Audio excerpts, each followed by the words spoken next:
YCP దొంగలు శ్రీవారి సొత్తు దోచుకున్నారంటూ వీడియోలు విడుదల చేసిన మంత్రి నారా లోకేష్.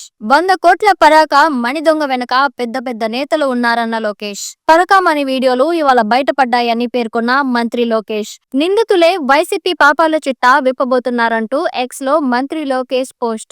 జగన్ 5 ఏళ్ల పాలనలో అవినీతి రాజ్యమేలి అరాచకాలు పెరిగాయి. దొంగలు, దోపిడీదారులు, మాఫియా డాన్లకు ఏపీని కేర్ ఆఫ్ అడ్రస్ చేశారు. తాడేపల్లి ప్యాలెస్, భూమన అండతో పరాకమణిలో దొంగలు పడ్డారు. చోరీ చేసిన డబ్బును రియల్ ఎస్టేట్ లో పెట్టుబడులు పెట్టారు. భూమన నుంచి తాడేపల్లి ప్యాలెస్ వరకు ముడుపులు అందాయని నిందితులే అంటున్నారు. రవికుమార్ దోపిడీ సమయంలో టీటీడీ చైర్మన్ గా భూమన ఉన్నారు. ఈ కేసును భూమన అనుచరులు లోక్ ఆదాలతో రాజీకి యత్నించారు.